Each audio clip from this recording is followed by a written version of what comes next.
Aujourd'hui, c'est vrai, je suis financier de formation. Voilà, donc j'ai fait un DUT en finance comptable, donc j'ai eu mon MBA à Toulouse. Et voilà, je n'étais pas destiné au digital. À l'ENSUD, je me rappelle, on m'appelait M. ITB, tellement que j'étais passionné de banque. Voilà, j'ai fait mes stages au niveau de la Citibank. Et ma dernière année, il y a comme on appelle encore ce virus qui m'a piqué. Et j'étais plus prêt à travailler pour quelqu'un. Je me suis dit, écoute, voilà, je vais me lancer, je vais créer mon entreprise. Et j'ai créé cette entreprise. En France ou au Sénégal? Au Sénégal même, après mes études, donc en venant, donc au niveau du campus, ça, donc on était assis et j'ai eu l'opportunité de rencontrer quelqu'un qui s'appelait Stéphane Maris, qui était vraiment, vraiment bon en informatique, qui travaillait déjà dans une société informatique. Et là, en discutant, on s'est dit, mais attends, mais pourquoi ne pas créer quelque chose au Sénégal? Et c'est à partir de là qu'on a créé une société qui faisait dans la vente de pièces détachées informatiques. Et bien, les 3 mois, 6 mois, 10 ans, Stéphane m'a dit, écoute, je suis plus intéressé. Je lui ai dit, mais Stéphane, c'est pas possible. Tu ne peux pas me dire ça. Il me dit, mais écoute, c'est pourtant le cas. Je lui ai dit, bah écoute, qu'est-ce que tu fais? Il me dit, bah écoute, tu te débrouilles, parce que moi je m'en vais, je rentre. Oh, il rentre en France? Il rentre en France. C'était vraiment un coup très dur. Mais je me suis dit, écoute, c'est peut-être une opportunité. Parce que moi, j'étais dans un domaine où ce n'était pas mon domaine, l'informatique.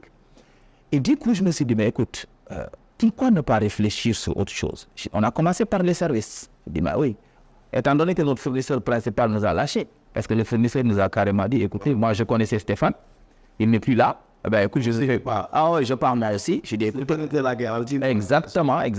Ben ça faisait partie de l'apprentissage en termes de management, l'expérience. Et ensuite, on s'est jeté, on a découvert le logiciel SARI. La ligne 30, c'est la toute petite, la première version. Et c'est à partir de là que l'amour est né. Donc on a découvert le logiciel, j'ai dit, mais attends, c'est ça qu'il faut faire. Et depuis ce moment, depuis ce temps, on a investi dessus, on s'est fermé et jusqu'à nos jours.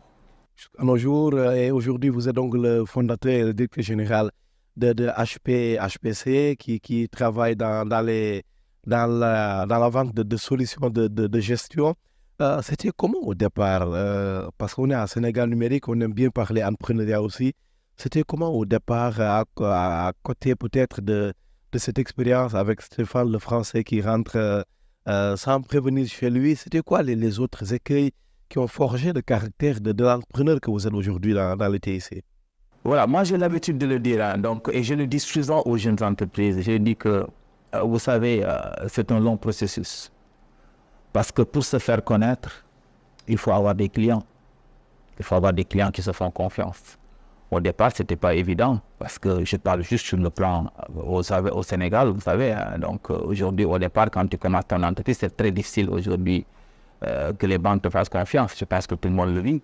Et tu es un financier de formation. Exactement. Peut-être la bonne nouvelle. Exactement. Voilà. C'est pas toujours évident. Voilà, c'est pas du tout évident. Donc, il fallait effectivement faire ses preuves. Faire ses preuves, je le dis souvent, c'est être sérieux dans ce qu'on fait. Et je le dis souvent, il faut s'engager sur des choses qu'on sait faire. Ça ne sert absolument à rien d'être un fournisseur d'opportunités. J'ai un business tout de suite, je le fais, on me paye, je m'en vais. Je dis souvent, si vous voulez durer, si vous voulez vous projeter, il faut d'abord avoir un plan, apprendre à travailler avec les clients, apprendre effectivement à satisfaire ses clients, apprendre à dire vrai. Je n'aime pas quand on dit que oui, quand on a un objectif en face, il faut y aller la tête baissée. Non, il faut réfléchir, essayer de convaincre les clients, essayer de pouvoir leur apporter des solutions à forte valeur ajoutée. Donc au départ, évidemment, ce n'était pas évident parce qu'effectivement, il fallait se faire la place. J'aimerais bien qu'on fasse un focus à la sur le piratage de logiciels. C'est vraiment un quotidien que vous connaissez, dont vous souffrez. Mais quand on parle de piratage de logiciels, je rappelle que vous en distribuez. Ça veut dire quoi exactement un piratage de logiciels? Ben, pour dire simple, j'utilise un logiciel dont je n'ai pas le droit d'utiliser. Point. Aujourd'hui, Ousmane, elle vous dit, vous devez mettre en place un logiciel de comptabilité.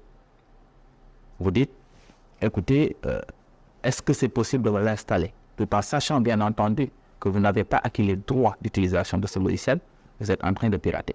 Bien sûr, on parle de piratage de logiciels de gestion. Le piratage, c'est un environnement, c'est très très vaste. Mais là, exactement. Donc, c'est pourquoi aujourd'hui, on parlera plus de piratage de solutions de gestion. Oui. Donc, Ousmane, pour être très bref et très clair, concis, aujourd'hui, quand vous utilisez un logiciel que vous n'avez pas acquis officiellement, ben, vous piratez.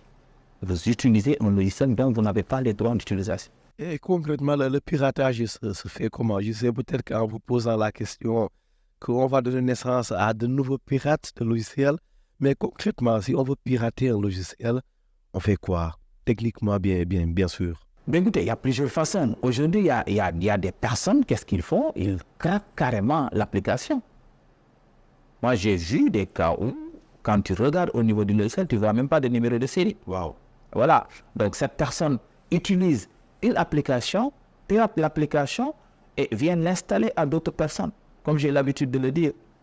En général, il y a deux cas de clients, deux cas de personnes. Il y a une première personne qui ne sait pas que ce qu'il est en train d'acquérir est une solution piratée. Parce que la personne fait confiance au partenaire, soi-disant partenaire. Le partenaire vient essayer de le convaincre en disant non, c'est des applications qui m'appartiennent. La personne ne sait pas. Donc, si aujourd'hui tu ne sais pas, tu peux te tromper. Donc, ça, c'est la première façon de piratage. La deuxième, des fois, tu as des entreprises qui sont conscientes qu'ils sont en train de pirater, mais ils prennent le risque de pirater. Voilà. Donc, ces deux cas de figure se sont rencontrés, en tout cas dans notre milieu. Et pour chaque cas de figure, ben, il y a peut-être des approches différentes qu'il faut avoir. Tout à fait. Qu'est-ce qui peut motiver quelqu'un pour pirater? Parce que, bien entendu, il y a des conséquences sur lesquelles on reviendra. Mais qu'est-ce qui peut m'amener, moi, Ousmane Gueye, à vouloir pirater un logiciel A ou Z de gestion? Mais je dirais plutôt la facilité. Parce que, Ousmane, il faut être clair. Aujourd'hui, je viens trouver une licence qui appartient à une autre personne. Je viens chez toi. Je te dis, Ousmane, cette licence qui doit coûter 10 millions, moi, je te le vends à 200 000. Mais les 200 000 vont dans ma poche. Donc, d'abord, c'est une facilité. Donc, voilà, je gagne. C'est là, il faut attendre. Bien sûr, bien sûr. Quand on utilise quelque chose qui ne t'appartient pas, oui, c'est du vol. C'est carrément du vol. Et quels sont maintenant les risques auxquels on peut s'exposer? Bien entendu, je pose ma question en l'angle sur plusieurs aspects. Les aspects sécuritaires, les aspects juridiques, les aspects techniques, en fait. C'est quoi les conséquences? Quelles peuvent être les conséquences? D'abord, Ousmane, je pars du principe qu'en tant que personne, je parle même de la personne, je m'interdis certaines choses. Parce que, en général, les gens qui s'adonnent à ces genres de systèmes, comme j'ai l'habitude de le dire, adorent la facilité. Et sur le plan juridique, admettons qu'Ousmane, quelqu'un qui vient, qui t'installe une application qui est piratée. Mais qui est poursuivi, ce n'est pas la personne qui a installé, c'est l'entreprise qui utilise qui est poursuivie. Si aujourd'hui l'éditeur te poursuit en justice et qu'il y ait une décision de justice, mais qui va payer les pots cassés, c'est l'entreprise. Donc sur le plan juridique, l'entreprise peut se retrouver à payer des sommes exorbitantes. Donc ça, s'il peut même en fait, mettre en faillite une entreprise. Prenons une toute petite entreprise qui pirate. Mais si aujourd'hui une décision de justice sort et qu'on te dise, voilà, tu dois payer tant de millions, mais ça risque quand même de te mettre la clé sur la personne. Et ça, c'est important. Sur le plan juridique, je pense que sans compter d'autres possibilités qu'on a. Sur le plan sécurité, aujourd'hui, quand on prend une entreprise, la richesse de cette entreprise, en partie quand même, c'est donné. J'ai l'habitude de le dire. Quand aujourd'hui une entreprise va jusqu'à ne plus savoir qui me doit de l'argent et à qui je dois de l'argent, ça devient très compliqué de gérer cette entreprise-là. Sans compter la possibilité de t'abandonner. Tout ça, ça passe par la gestion. Ah, mais bien sûr, la gestion, elle est importante. Et j'avais mon prof d'analyse financière qui me disait, Alassane, ce n'est pas la peine de tourner en rond. Tu gères ta trésorerie, tu gères ta dette.